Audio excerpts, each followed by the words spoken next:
আপনারা দেখছেন কড়া খবর। এখন কড়া খবরে দেখুন, ডাবল ইঞ্জিন সরকারের নতুন ভাবনায় রাজ্যের উন্নয়ন গতি পাবে জানালেন তফসিল জাতি আদিবাসী প্রাক্তন সৈনিক কৃষি বিকাশ শিল্পকেন্দ্রের সম্পাদক সৌমেন কোলে। তফসিল জাতি আদিবাসী প্রাক্তন সৈনিক কৃষি বিকাশ শিল্পকেন্দ্র ধনেখালি হুগলির একটি সংস্থা, যা দীর্ঘ 40 বছর ধরে পশ্চিমবঙ্গের বিভিন্ন জেলায় উন্নয়নমূলক কাজ করে চলেছে। বিগত সরকারের অদূরদর্শিতায় সংস্থা কোনো সহযোগিতা পায়নি বলে অভিযোগ করলেন সংস্থার সম্পাদক সৌমেন কোলে। তিনি জানালেন যে তৃণমূল সরকারের বঞ্চনার কারণে উন্নয়ন বাধাপ্রাপ্ত হয়েছে। অনেক প্রতিকূলতার মধ্যেও সংস্থা নিজের একক প্রচেষ্টায় উন্নয়নের অগ্রগতিকে এগিয়ে নিয়ে গেছে সংস্থার কর্মীরা।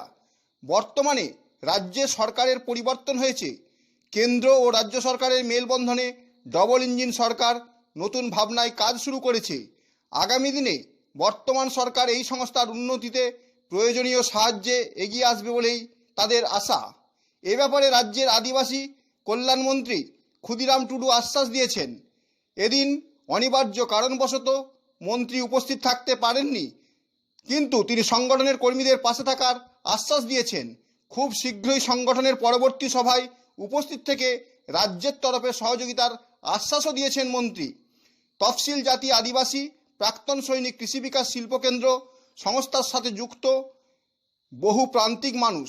সংস্থার সম্পাদক সৌমেন কোলে বুধবার কলকাতায় জার্নালিস্ট ক্লাবে এক সম্মেলনে জানান যে রাজ্যের উন্নয়নে বর্তমান সরকার এই সমস্ত মানুষদের কাজের সুযোগ দেবে। 2015 সাল থেকে কেন্দ্রীয় সরকারের থেকে আসা চিঠিকে কোনো গুরুত্বই দেয়নি নবান্নের তৎকালীন আধিকারিকেরা। বিজেপি সরকার বর্তমানে সব বিষয়কে গুরুত্ব দিয়ে দেখছেন। এর ফলে সংস্থার কর্মীদের মধ্যে আশার সঞ্চার হয়েছে। তারাও উৎসাহ নিয়ে কাজ শুরু করে দিয়েছেন। রাজ্যের সংকটজনক পরিস্থিতি কাটিয়ে সংগঠন আবার নিজের লক্ষ্যে পৌঁছানোর নতুন সংকল্প নিয়েছে। এবার ঘুরে দাঁড়ানোর সময়। আগামী আগস্ট মাস থেকে সংস্থার কর্মীরা নতুন উদ্দীপনা নিয়ে কাজ শুরু করবে ও বৃহত্তর প্রকল্পের লক্ষ্যমাত্রা পূরণ করবে। কাজ শুরু হবার সাথে সাথে কর্মীদের অর্থনৈতিকভাবে স্বাবলম্বী হবার জায়গাটিও পরিষ্কার হয়ে গেছে। প্রসঙ্গত, তফসিল জাতি আদিবাসী প্রাক্তন সৈনিক কৃষি বিকাশ শিল্পকেন্দ্র হুগলির ধনেখালি অঞ্চলে গড়ে উঠেছিল।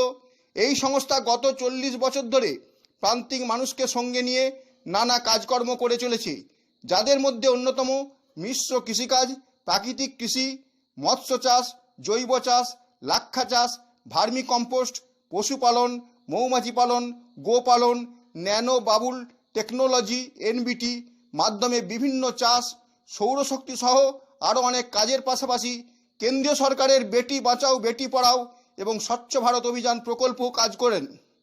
আগামী দিনে রাজ্য সরকারের সহযোগিতায় সরকারি নানা প্রকল্পের সাথে যুক্ত হয়ে কাজ করার শপথ নিয়েছে।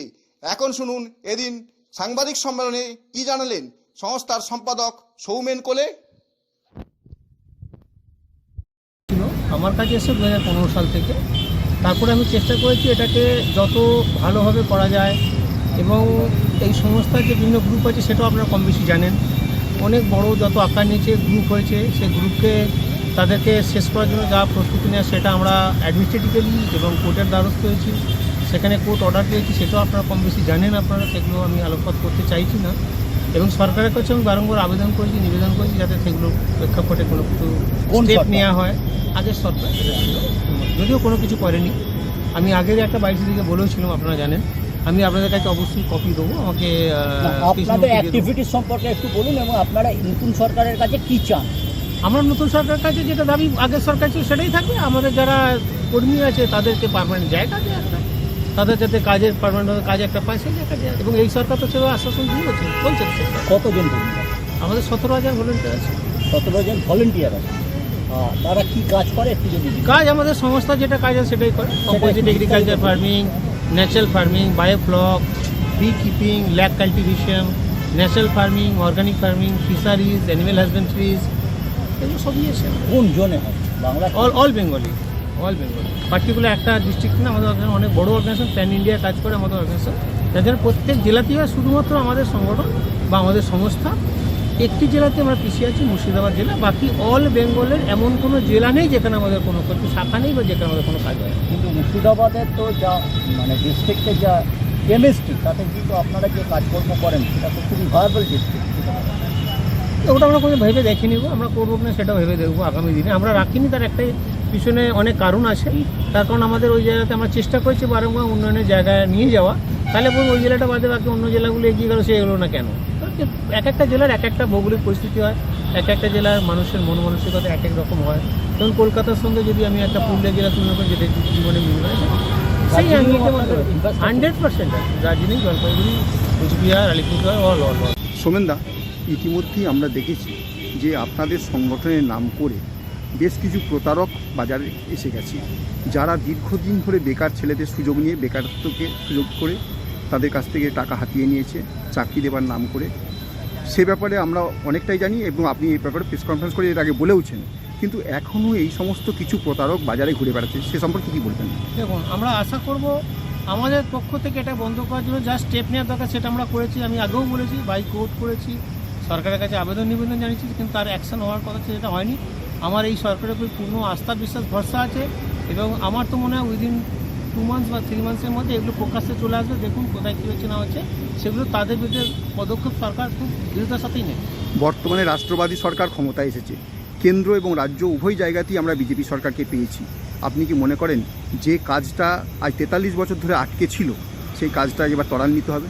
100% ত্বরান্বিত হবে এবং তার অনেকটা বড় অংশ এগিয়েও গেছে। সেটার নিরিখেই কিন্তু আজ এই প্রেস কনফারেন্স ছিল, সেখানে আমরা আরও ডিটেলস ডিসকাশন করেও দিয়েছি কী হয়েছে না হয়েছে, এটাই পার্ট হবে। তার মানে আগামী দিনে আপনি বলতে চাইছেন আপনাদের যে 17,000 ভলেন্টিয়ার রয়েছে তারা ন্যূনতম একটা বেতনের 100% আসবে, 100। তার আশ্বাসন আমরা অলরেডি পেয়ে গেছি। দেখুন, কিছু ইন্টারনাল ম্যাটার আছে, যেটা আপনারাও জানেন, সবটা প্রেসের সামনে বলা যায় না। যতটুকু বলার আমি বলেছি। ইন্টারনাল আরও অনেক কিছু ম্যাটার আছে, যেটা আমরা আমাদের কর্মীদের মাধ্যমে সেটা আলোচনা করবো উইথ পেপারস। আজকের এই প্রেস কনফারেন্স থেকে আপনার কর্মীদের উদ্দেশ্যে কোন বার্তা আজকে পৌঁছে দেবেন? আমরা এটাই বার্তা দিলাম যে যেগুলো আমাদের পেন্ডিং কাজ ছিল, যেগুলো কাজ শুরু করেছিল মাত্র 8টি বেশি, সেটা আগস্ট মাসের প্রথম সপ্তাহে শুরু হবে, এটা আমাদের বার্তা ছিল। আর তার পাশাপাশি এটা ছিল যে আমাদের দেখুন কাজ শুরু হয় মানে তারা ফিনান্সিয়াল যে বেনিফিট পাওয়ার কথা ছিল সেটা কিন্তু তার থেকে তারা দূরে রয়েছে। তো ওটা হচ্ছে মানে এটাও হবে। এই দুটো জায়গা নিয়ে ফিনান্সিয়াল পার্ট এবং কাজ, এই দুটোই পার্টে তোমরা আটকে আছে। এই দুটো পার্ট কিন্তু যেহেতু নতুন সরকার এসছে এবং এই সরকারের চিন্তাভাবনা আলাদা, সেটা আপনারা মিডিয়াতে আছেন আমার থেকে আরও ভালোভাবে জানেন।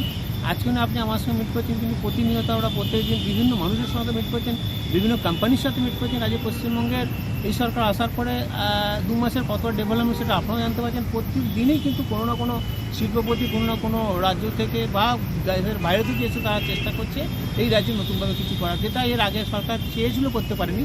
এবার দেখুন তারা নিজেরা উদ্যোগী এসে বিভিন্ন জিনিস করছে। কাজে সেই জায়গায় আপনারা তো আমার থেকে অনেক বেশি এগিয়ে আছে। কাজে আমার বিশ্বাস আছে, আস্থা ভরসা দুটোই আছে। অর্থাৎ অতুলবাবু যে স্বপ্ন দেখেছিলেন 1982 সালে, সেই স্বপ্ন কিন্তু সার্থকের পথে এগিয়ে চলেছে বলে আপনি 100% আশাবাদী। আপনি কি আপনার খবর সরাসরি সম্প্রচার করতে চান অথবা আপনার এলাকার খবর দেখাতে চান? তাহলে যোগাযোগ করুন কৃষ্ণপ্রসাদ পাত্র, ফোন নম্বর 8622800252 অথবা 8282860856 এই নাম্বারে, অথবা Arjun Sen CPRO, phone number 9433138840 এই নাম্বারে।